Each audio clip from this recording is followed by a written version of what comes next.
안녕하세요, 김태현입니다. 오늘은 루나 사태입니다. 저는 루나 사태를 얘기할 자격이 좀 있다고 저는 개인적으로 생각을 하는데요, 제가 루나 홀더였고 루나를 좀 많이 보유했었고, 주변에 또 이제 소위 루그끼 부대, 대깨루, 루나에 거의 미쳐있는 사람들이 주변에 많았기 때문에 저도 거기에 좀 영향을 받아서 루나에 좀 긍정적인 마음도 있었고 루나도 많이 샀었고, 그랬다가 지금 가치는 완전히 0에 수렴했습니다. 그 사이에 제가 뭐 할 수 있는 일은 없었습니다. 왜냐면 이게 루나가 스테이킹 서비스라고 이자 주는 지금 6-7% 정도 됐거든요, 최근까지. 근데 그 6-7%의 이자를 받으려면 락업이라고 예치를 해놓고 움직일 수 없는 그런 상태를 만들어 놔야 돼요. 그게 움직이려면은 21일인가를 기다려야 됩니다. 그래서 지금 굉장히 초토화되고 있는 상태를 그냥 손발 묶인 채로 바라만 보고 있었습니다. 그냥 멍하니. 그리고 이게 뭐 어느 정도 뭐 예를 들면 30% 떨어지고 뭐 10% 더 떨어지고 뭐 이런 식으로 오면은 빨리 그 21일이라도 뭐 신청을 해서 빨리 빼서 나머지라도 팔아야 되나 이러겠지만, 그냥 24시간 만에 마이너스 99.95% 뭐 이렇게 가니까 아무 생각이 없어요. 그냥 멍함. 그럼 오늘은 루나 사태, 시가총액 50조 원짜리 가상자산 코인 루나가 단 수십 시간 만에 가치의 99.9% 이상 사라져버린 충격적 사건이 발생했죠. 이 얘기 한번 들려드리도록 하겠습니다. 그리고 특히 저는 홀더기 때문에 이 얘기에 대해서는 조금 더 홀더들의 마음도 알 수 있고 과거의 분위기를 보던 게 있기 때문에 그 얘기도 좀 들려드릴 수 있을 것 같습니다. 코인판에 리먼 브러더스 사태라고 하는 루나 사태가 지금 굉장히 충격을 주고 있죠. 루나 사태를 이해하기 위해서는 간단하게라도 테라폼 랩스라고 하는 이 루나와 UST, 달러와 패깅된 스테이블 코인과의 상관관계를 알아야 합니다. 이게 무슨 얘기냐면, 우리나라에서는 코인을 살 때 원화로 이렇게 결제를 하죠. 뭐 비트코인 뭐 3천만 원 이렇게 하는데, 외국에서는 보통 해외 거래소에서는 뭐 바이낸스, 뭐 코인베이스 등등에서는 스테이블 코인을 이 달러 대신 사용합니다. 이 스테이블 코인이란 건 그래서 이 가치가 막 변동하는 일반 코인이 아니라 가치가 1달러에 패깅 시켜 놓은 코인을 말합니다. 여기서 패깅 시켜 놨다는 거는 언제나 내가 1달러를 받을 수 있는 그 1달러와 이 코인 하나가 완전히 가치를 고정시켜 놓은 걸 패깅 시켜 놓는다고 하는데요. 그래서 USDT, 뭐 흔히 테더라고 하죠. 테더, 뭐 USDC, 뭐 다이, 이런 스테이블 코인이 있는데, 이런 코인들은 달러나 실물, 가상자산 등을 담보로 해서 달러를 발급한다. 그래서 우리를 믿고 맡겨달라. 뭐 이렇게 가치를 보장합니다. 내가 네 스테이블 코인이 언제 먹튀하고 이럴 줄 어떻게 알아? 라고 하면 우리는 이 재단에 엄청나게 많은 돈을 예치해놨다. 걱정하지 마세요. 이렇게 사람들에게 신뢰를 줍니다. 근데 루나도 이 UST라고 하는 스테이블 코인을 발급을 하지만 일반적인 스테이블 코인하고는 좀 다릅니다. 건도영 테라 대표, 트위터 아이디 도건으로 더 유명한 그가 이끄는 테라와 루나, UST는 어떻게 되는 거냐면, 예를 들어 1UST를 쓰기 위해서는 1달러 가치의 루나를 태워야 합니다. 그럼 루나가 없어지니까, 그러니까 UST를 쓰는 사람들이 많아지면 이 루나가 많이 태워지겠죠. 발행량이 줄어들면, 분모가 줄어들면 어떻게 되죠? 가치가 올라가죠. 그래서 루나의 가치가 올라갑니다. 그런데 그때 UST의 가치가 떨어져요. 누가 UST를 막 매도를 많이 하고 UST를 쓰는 사람이 떨어져요. 그러면은 루나가 소각이 돼서 다시 이 UST 쪽으로 가치를 올립니다. 그래서 UST를 받쳐요. 그래서 UST가 1달러에 유지되도록 해요. 일반적으로 우리 재단이 이런 재산이 많아요. 그러니까 우리를 믿고 이 스테이블 코인을 쓰세요. 테더를 쓰는 사람들은 테더 재단을 믿고 쓰는 건데, 이게 아니라 여기는 이 알고리즘으로 이 두 개가 연동이 돼서 이 가치를 유지를 하는 수단이 됩니다. 반대로 만약에 UST를 쓰는 사람들이 어마어마하게 많이 늘어서 루나를 막 다 소각하면서 UST 쪽으로 많이 들어왔어요. 이 UST의 소위 생태계가 늘어나면 어떻게 되죠? 그러면 루나가 가치가 막 미친듯이 올라가겠죠. 발행량이 엄청나게 줄어들 테니까. 그래서 이 두 개 코인이 서로 연동되면서 1달러를 맞춰 나간다. 뭐 이 정도만 이해하시면 될 것 같습니다. 어차피 루나 끝났는데 뭐 이제 와서 뭐 이걸 이해해봤자 뭐 앞으로 알고리즘 스테이블 코인이란 거는 루나 참사 이후에는 살아남기 힘들지 않을까, 이걸 누가 또다시 들어올 수 있을까, 뭐 그런 생각이 일단 들긴 해요. 그래서 뭐 씁쓸하지만 어쨌거나 이 USDT, 뭐 USDC 등은 대형 거래소에서 이렇게 코인 거래하는 데 있어서 수요가 있었죠. 뭐 혹은 디파이 같은 데에서 예치해 놓는 뭐 그런 수요도 있고 여러 가지 확실한 수요가 있어서 많은 사람들이 쓰는데, UST는 그에 비해서 이제 내가 너 뭘 믿고 이걸 많이 써, 혹은 이게 확실하게 1달러를 담보하지 않으니까 약간씩 흔들려요. 그래서 아예 굳이 UST를 쓸 필요 있나, 뭐 이런 생각들이 있었죠. 더군다나 과거에도 알고리즘 스테이블 코인이 있었지만 수요가 그닥 많지 않고 뭐 패깅이 깨지면서 사라져버린 과거도 있었고요. 그런데 이제 루나는 왜 많이들 썼냐? 일단 첫 번째로는 디패깅, 그러니까 패깅이 깨진 상태에서 UST 1달러가 실제 1달러를 담보로 하지 못하는 상태가 있었지만 그 패깅을 맞추면서 살아 돌아온 적이 있었고요. 더군다나 UST 생태계가 점점 커지면서 앵커 프로토콜, 뭐 차이페이, NFT 등 쓰임새가 많아지면서 루나 가격이 올라가기 시작했습니다. 제가 말한 대로 UST를 많이 쓰면은 루나 가격은 올라간다, 이것만 기억하시면 돼요. 이 루나를 절대적으로 지지하는 사람들은 흔히 탈중앙화된 사회에서는 탈중앙화 코인이 필요하다라고 주장을 합니다. 뭐 흔히 하는 말이죠. 특히 루나를 쓰는 사람들이 약간 그 소위 말하는 크립토 맥시멀리스트, 뭐 비트코인 맥시멀리스트, 비트코인 긍정주의자들이 루나에 대해서 많이 좋아했어요. 왜냐하면 우리는 결국 탈중앙화된 사회로 갈 텐데, 그때는 테더같이 중앙화된 자산이 아니라 탈중앙화된 자산이 필요하다, 뭐 이런 얘기를 하면서 앞으로 UST는 더 많이 쓸 일밖에 없고 루나 가격은 오를 수밖에 없다고 주장을 했죠. 이제 절대적 탈중앙화 지지자들도 있고, 또 사실은 제일 크게 UST를 많이 썼던 건 앵커 프로토콜이라고 하는 겁니다. 앵커 프로토콜은 쉽게 말해서 UST를 입금을 하면 20% 이율을 주겠다는 거예요. 그러면은 5에서 7% 정도면은 마이너스 통장을 빌릴 수가 있죠. 그러면 그걸 그대로 만약에 앵커 프로토콜에 넣으면 얼마를 벌 수 있죠? 1년에 13% 수익을 UST가 받쳐주기만 한다면, 패깅만 유지된다면 무위험으로 받을 수 있습니다. 그래서 UST 수요가 몰리기 시작했죠. 20%의 수익이 워낙 좋아서 이거 폰지 사기 아니냐는 말도 나왔습니다. 실제로 정태영 현대카드 부회장이 앵커 프로토콜에 20% 이자를 주는 것을 두고 사실상 불가능에 가깝다고 말을 하기도 했습니다. 정 부회장은 자신의 페이스북에 구조를 모르기에 조심스럽지만 예치이자 20%는 전 세계의 금융산업이 재편돼야 한다는 뜻이다. 세계에서 가장 뛰어난 투자펀드도 이런 약속을 할 수 없다고 설명을 했습니다. 뭐 어쨌거나 다들 나 20% 이자 먹고 싶어 하고서 이제 UST로 입금을 막 몰리니까 루나 가격이 이제 폭등을 하기 시작했죠. 뭐 어쨌거나 UST 수요가 늘어나면서 루나 가격은 약 2년 만에 제가 기억하기로는 한 200원대에서 14만원까지 급상승을 했습니다. 그래서 뭐 루나에 쇼치면 안 된다, 루나의 반대로 가면 무조건 죽는다, 뭐 이런 식의 루나 절대 강세론, 뭐 이런 얘기도 나왔죠. 실제로 루나로 졸업, 이제 경제적 자유를 획득했다는 사람들도 많아졌고요. 일례로 한 100만원만 루나에 넣어놨어도 그게 뭐 몇 억이 되는 거니까 엄청난 성장세였죠. 그래서 루나 시총은 점점 증가해서 전체 가상자산 시장에서 8위까지 달성하기도 했습니다. 시가총액 뭐 50조 원에 이르는 엄청난 규모가 되면서 관심이 쏠리기 시작했고, 뭐 이렇게 관심이 쏠리면 응원하는 사람들도 늘어나지만 여러 각도에서 비판하는 시각도 나오게 되죠. 루나를 향한 몇 가지 의심에 있어서는 다음과 같았습니다. 만약 UST 보유자들이 이 모든 UST를 다 달러로 바꿔달라 라고 할 때 테라 재단은 이를 모두 돌려줄 돈이 있느냐, 두 번째로는 앵커 프로토콜에 쌓인 돈의 이자를 언제까지 지급할 수 있냐, 그러니까 이게 폰지 사기 아니냐고 할 정도로 이율이 좋았죠. 근데 이 이자를 지급하는 돈만 어마어마하게 커졌습니다. 이게 왜냐면 막 몇십 조 단위로 그 앵커 프로토콜에 쌓인 돈이 늘어나니까 20%만 돼도 막 조 단위로 내야 되잖아요, 1년에 이자를. 그러니까 그 이자를 계속적으로 영속 가능하게 혹은 장기적으로 지급할 수 있냐, 그리고 만약에 그걸 지급하지 못했을 때 앵커 프로토콜에서 뭐 이율을 낮추거나 혹은 앵커 프로토콜이 더 이상 뭐 작동을 안 했을 때 그 돈이 빠져나가면 이게 UST에서 차지하는 비중이 어마어마하게 큰데 과연 그 루나 가격이 지켜질 수가 있냐 등의 얘기였습니다. 실제로 앵커 프로토콜 이자가 얼마나 이게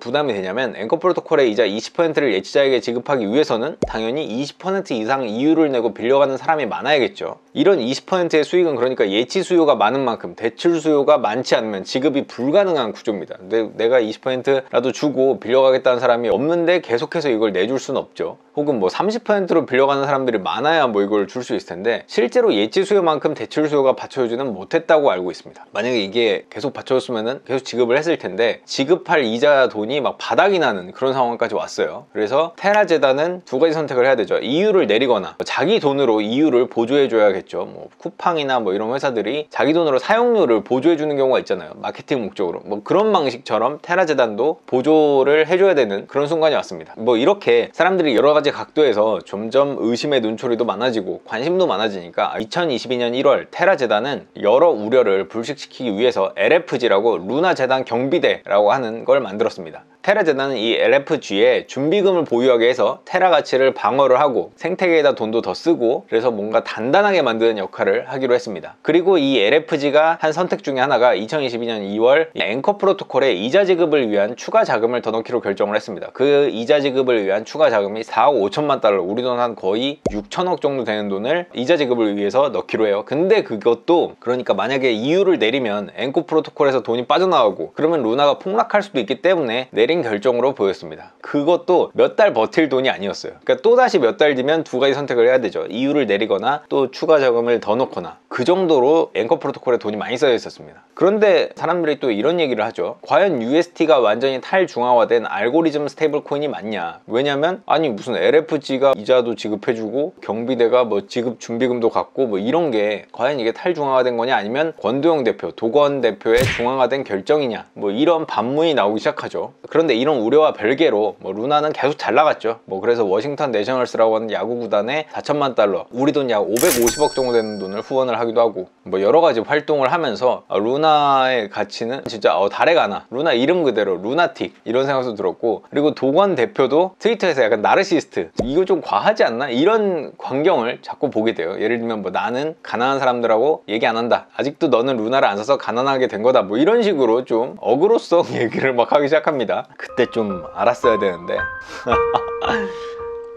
이게 잘 되면 스웩이고 안 되면 인성 쓰레기, 뭐 그렇게 되는 거죠. 어쨌거나 2022년 5월 9일 이제 진짜 시점이 이제 붕괴 직전이에요. 테라 재단이 약 10조 원 이상의 비트코인, 이게 진짜 말도 안 되는 금액이죠. 10조 원이라는 돈이 정말 어마어마하게 큰 돈인데, 이 정도의 비트코인을 사서 LFG에 지급 준비금 형태로 보유하기로 했다는 결정을 발표를 합니다. 은행이 달러나 채권을 사서 비상사태에 대비하듯이 테라 재단은 비트코인을 준비 자산으로 선택해서 안전을 추구한 셈입니다. 이때 테라 재단은 안정성을 더욱 높이기 위해서 3풀에서 4풀로 이동하는 결정을 내립니다. 이게 뭐냐면 그냥 단순하게 말해서 간단하게 스테이블 코인을 3개 묶은 거에서 4개 묶이는 곳으로 이동을 하는 결정을 하는 거예요. 그러면 더 안전해질 것이다, 풀이 더 늘어나니까. 이런 결정들이 일단은 알아둬야 할 배경 상황입니다. 이 이후에 루나 사태는 아직 그 전말이 확실히 드러나지 않았고, 가상자산, 코인의 익명성 때문에 사실은 영원히 드러나지 않을 수도 있을 것 같아요. 그런데 루나는 어느 순간 그 단 몇 시간 동안에 지속된 디패깅, 이 패깅이 깨지는 게 붕괴의 트리거가 됐죠. 붕괴가 시작되자 8만원이 넘던 루나가, 원래 루나 막 14만원까지 가다가 좀 코인 장이 안 좋아서 막 8만원까지 내려왔는데 20원, 아니 1원, 아니 0.05원까지 쪼그라드는데 약 72시간밖에 걸리지 않았습니다. 루나가 순식간에 무너져 내린 이유는 정확하게 드러나지는 않는데, 여기서부터는 업계 소식과 드러난 정황을 바탕으로 한 추정이고, 뭐 트위터에 많이 올라온 내용을 요약한 거예요. 가상자산 업계에서는 이번 테라 사태는 과거 조지 소로스가 파운드화를 쇼 포지션을 취하면서 영국을 침몰시켰던 것과 매우 유사하다고 보고 있습니다. 가상자산 업계 소식을 종합해보면 이 공격은 어떻게 이루어졌냐면, LFG가 앵커 프로토콜의 이자 비용 약 4억 5천만 달러를 지급해주고, 뭐 준비금으로 비트코인 막 10조 원어치를 구매를 한다 그러고, 여기에 뭐 기존 3풀에서 4풀로 이동을 하면서 짧게나마 손에 쥔 유동성이 극도로 마르게 됩니다. 뭐 내가 뭐 어디로 지금 막 돈도 보내고 있고, 지금 막 구매도 막 카드도 막 긁어놨고, 그러니까 유동성이 없는 거죠. 그런데 이때 어떤 세력이 얘네들이 이제 비트코인에 대해서 엄청나게 많이 구매를 하기 시작했다 라는 걸 알고, 유동성이 마른다는 것을 알고 UST를 대량으로 공매도 하면서 의도적으로 패깅을 깨트립니다. 그래서 0.9까지 막 내려가고 있었어요. 그때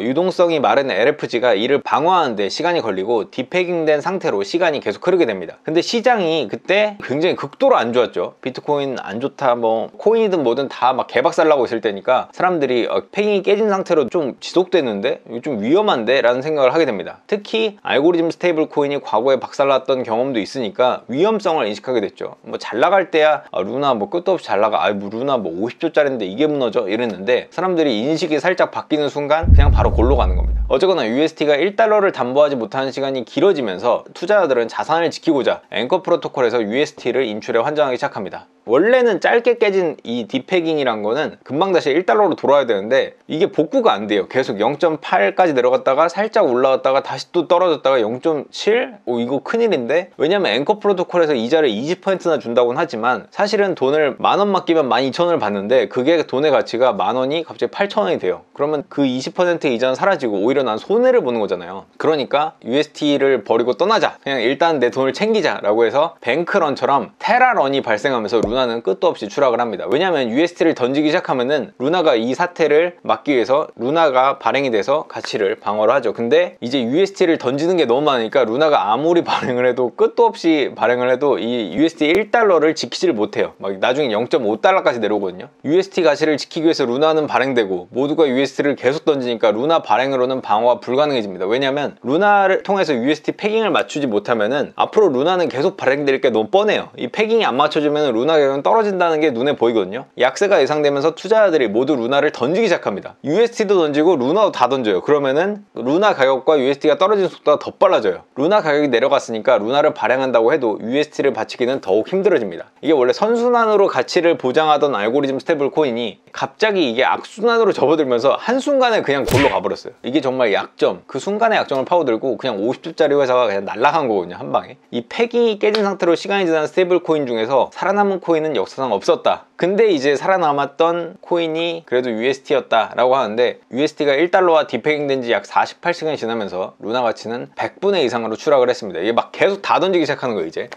이렇게 되니까 이제 테라 재단은 어떻게 하냐, 루나 발행량을 미친듯이 늘리면서 어떻게든 방어를 해보겠다, USD를 맞춰보겠다라고 하고 있어요. 5월 12일 루나 발행량이 이 100서, 원래 우리 계획보다 말도 안 되게 그냥 발행이 되고 있어요. 이제 그냥 짐바브웨 달러 수준이에요. 뭐 나중에 8만원이 아니라 100원, 10원이라도 루나 발행량이 막 1000억 개, 조개 늘어나면 어쨌거나 이것도 10조잖아요. 그러니까 루나를 시중에 더 풀겠다, 계속 풀겠다고 하는 거예요. 이제 그냥 다 던지는 거죠. 그러니까 이제 0.005, 0.0002 이런 사람들이 마이너스 100%는 처음 봤다라고 하는데, 그 사태가 지금 그래서 일어나는 겁니다. 그래서 루나는 11일, 12일 물량을 막 미친듯이 찍어내면서 27억 개에 달했는데요. 뭐 지금은 몇 개인지 확인도 안 했습니다. 이 백서상 최대 발행량이 10억 개예요. 근데 10억 개가 아니라 지금 27억 개가 넘었어요. 루나를 어떻게든 많이 찍어내서라도 UST 패깅을 맞춰보겠다는 건데, 이게 왜냐면 이게 UST 패깅이 안 되면 아예 다른 게 말이 안 되는 그런 거거든요. 그러니까 UST 패깅은 루나가 그냥 골로 가더라도 맞추긴 해야 돼요. 근데 이거 지금 어떻게 맞춰요? 이걸 누가 사? 아무도 안 사니까 발행량만 계속 늘어나고 그냥 끝난 거죠. 5월 13일 오전 1시에 루나가 13원으로 떨어졌는데 지금은 0.0. 루나는 그냥 끝났어요, 사실. 이거는 뭐 어떻게 무한 발행을 한다고 해도 사람들이 와, 루나 사태 이거 기념품으로 나 하나 가질 거야 라고 해서 100개, 200개씩 그냥 100원도 안 하지 1원 주고 산다? 그래서 이게 UST 패깅이 맞춰지는 게 가능할까요, 과연? 루나가 10,000개를 발행을 해도 지금 0.00 몇이니까 100원이면 루나 10,000개 살 수 있거든요. 근데 이걸 누가 사냐고요. 그리고 이 100원의 돈이 UST에 들어간다고 해서 과연 이 프로젝트가 다시 복구가 되냐, 이거죠. 이미 테라나 루나나 뭐 UST나 이런 건 다 신뢰를 잃었기 때문에 이미 끝난 프로젝트로 보는 게 맞을 것 같습니다. 현재까지는. 이게 정말 여기서 지옥에서 살아 돌아온다? 상상하기 어려운데, 코인판이란 게 상상하기 어려운 일. 지금 루나 사태 같은 것도 일어나니까 솔직히 근데 끝난 것 같습니다. 예, 저는 홀더로서 보기에도 끝난 것 같아요. 근데 뭐 이제 루나 침몰이 왜 일어났냐 뭐 이런 분석이 있는데, 그 중에서는 뭐 신으로 추앙받던 권도영 대표, 이 도건 대표는 사실상 뭐 신이다, 메시아야, 그는 그냥 믿어, 돈 복사기야, 이 테라 재단을 그냥 믿어, 루나를 사, 이런 분위기가 사실은 맹목적인 믿음이 50조짜리 스테이블 코인이 작살나는데 일조한 거 아니냐, 이 찰나의 방심, 우리 막 비트코인도 더 살 거야, 우리 뭐 할 거야, 이런 포지션을 막 의도적으로 드러내고 사람들에게 어그로를 끌고 이러다가 헤지펀드, 금융공학의 기술자들, 이 승냥이 이때 한테 제대로 그냥 빨래질 당한 거죠. 이 루나가 완전 붕괴 직전에 몰리면서 뭐 사실상 지금 붕괴됐다고 보이는데, 가상자산 코인판도 검은 수요일, 검은 목요일을 연달아 겪었습니다. 메이저 가상자산, 진짜 메이저 코인도 단 몇 시간 만에 가치가 제로가 될 수 있다는 것을 보여줬기 때문에 다른 걸 어떻게 사, 이렇게 겁이 나는 거죠. 실제로 이 이후에 테더가 흔들리는 모습도 보여주는데요. 막 0.98, 97 막 이렇게까지 내려갔습니다. 테더가 만약에 박살난다? 핵 2방 떨어지는 거죠. 다시 뭐 테더가 여러 가지 조치를 하면서 좀 패깅이 복구가 됐는데, 이 스테이블 코인에 대해서 뭐 안 좋은 얘기들이 계속 많아지니까 미국에서 뭐 CBDC, 우리가 뭐 달러 코인을 진짜 만들자, 뭐 이런 얘기도 나오는 거 보면은 스테이블 코인의 미래가 뭐 그렇게 밝아 보이지는 않는데, 또 당장 뭐 수요가 확실하니까 뭐 CBDC가 나온다는 건 뭐 몇 년은 걸리지 않을까요? 그러니까 당장은 뭐 USDC나 뭐 USDT가 뭐 사라질 일은 없을 것 같긴 합니다. 그래서 뭐 이걸로 크게 날려본 제가 얘기를 하자면은, 테라폼 랩스, 그러니까 도건 대표가 제가 봤을 땐 너무 어그로를 끌었다, 좀 적당히 좀 하지라는 생각도 들어요. 지금 와서 보면 증명했잖아, 나 스웩도 좋지만 너무 이제 눈총을 받다 보면은 이게 공격의 대상이 되지 않겠습니까? 뭐 그런 생각도 들고요. 두 번째는 그 등기부 등본이 좀 화제였어요. 경기도의 아파트에서 살다가 성수동 갤러리아 포레까지 올라가는 상승 단계, 물론 루나로 번 거에 비하면 소소하겠죠. 뭐 수십조 단위의 자산을 가졌던 사람인데, 뭐 실제로 그 등기부 등본에 나온 집을 찾아가는 사람도 있다고 하는데, 그래서 그 도건 대표 쪽이 뭐 경찰에 신고도 했다고 하죠. 근데 댓글에는 누가 피해자고 누가 가해자인데 뭐 이런 얘기도 있는 거 보면은, 이게 한순간에 결국은 사업은 한 끗 차이다, 루나가 뭐 붕괴 붕괴될 거야. 뭐 알고리즘 스테이블 코인 이런 건 다 폰지 사기야 라는 말도 많았지만 사실은 그 직전까지 지금 5일 전만 해도 정말 잘 나갔거든요. 내 코인도 좀 잘 나갔고. 하여간 오늘은 제가 날려본 사람으로서 얘기를 한번 해봤고요. 좀 약간 횡설수설 많이 할 것 같은데 정신적으로 타격을 받았기 때문이라는 걸 이해해 줬으면 좋겠습니다. 제가 이걸 기사로도 썼거든요. 그러니까 선배가 갑자기 카톡이 오더라고. 그 기사를 보고 태연아 넌 진짜 프로야. 너의 아픔을 기사로 승화시키다니. 그리고 또 다른 분은 이러더라고요. 일종의 테라피인가요? 기사를 통해서 자기 치유를 한 건가요? 어쨌거나 날렸습니다. 또 이거 클레바, 클레이, 위믹스 이런 다 개쓰레기 김치코인들 아주 욕이 나오는 상황입니다. 예, 클레바를 저에게 800원대 추천을 해주신 분 지금 200원 됐습니다. 안 좋은 장인데 여러분들 또 희망찬 미래 있지 않겠습니까? 어쨌건 오늘은 여기까지 하겠습니다. 끝! 구독, 좋아요, 알림 설정까지 부탁드립니다. 20만 가자!